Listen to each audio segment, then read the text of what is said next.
राहु अश्लेषा नक्षत्र का है, मंगल स्वाति नक्षत्र का है, अश्लेषा नक्षत्र नाग का है। कर्क राशि का राहु मतलब विषैला नाग या सर्प सिद्धि या फिर दंश करने वाला या फिर रिवेंजफुल बर्ताव करने वाला। और ये पिछले जन्म में व्यक्ति करके आया हुआ है। डिग्री का देखें तो लग्न की डिग्री और राहु की डिग्री ऑलमोस्ट सेम है। मतलब लग्न की डिग्री अगर मान लीजिए कि 28-29 है और राहु की डिग्री भी 28-29 है, इसका अर्थ क्या हुआ कि राहु आ रहा है और लग्न खत्म हो रहा है, मतलब इंटरसेक्शन पॉइंट है, मतलब मिसकता हुआ, मतलब स्लाइड करता हुआ राहु है। सेम वही बात है ना भाग्य के शुक्र के लिए भी कही जाती है। और जब इस प्रकार की घटनाक्रम आती है ना, तो यहाँ पे दिखता है कि पिछले जन्म में व्यक्ति एक समय तक उस चीज के ऊपर कंट्रोल रख के फिर बाद में वो बह गया है, बाद में उसने वो गलती कर दी है जिस गलती को लेकर वो हर जन्म में भुगतते आ रहा है। व्यक्ति की यहाँ पे गलती क्या है या इसका गत जन्म का चक्र क्या है? तो केंद्र में इतने सारे ग्रह हैं, इसका अर्थ ही हुआ कि व्यक्ति जो है उसके पास बहुत कुछ विचार क्षमता है, उसके दिमाग में बहुत कुछ उसने सोच के रखा हुआ है। दुनिया क्या सोचती है, दुनिया क्या उसके बारे में कहती है, दुनिया उसको किस प्रकार से इन्फ्लुएंस करती है, कोई कुछ भी मैटर नहीं करता है।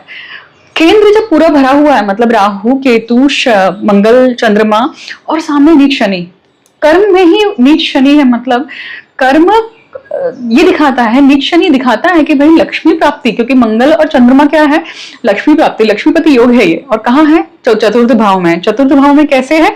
तो चतुर्थ भाव सुख का है।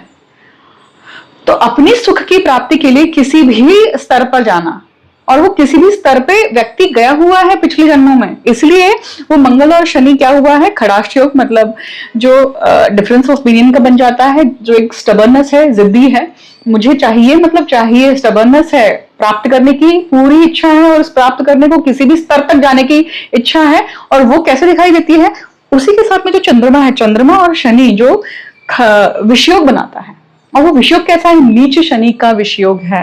नीच शनि का विषयोग मतलब कैसा हुआ कि जो प्राप्त करना है उसके लिए किसी भी स्तर तक जाना और वो प्राप्त कर लेना, उस प्राप्ति को करने के लिए जो भी जर्नी वो व्यक्ति तय कर रहा है वो विषैली है, मतलब मुझे प्राप्त करना है, बाकी दुनिया जाए भाड़ में। केतु धनिष्ठा का है। धनिष्ठा का केतु क्या दिखाता है कि केतु को सिद्धि कहा जाता है, और मकर राशि का केतु है तो ये क्या दिखाता है कि सिद्धि है। अब कर्क राशि का मतलब चतुर्थ राशि का राहु है और अश्लेषा नक्षत्र का ही, इसका अर्थ ही हुआ कि व्यक्ति नाग सिद्धि को, नागमणि को प्राप्त करने के लिए आया है, जन्म लेकर आया है।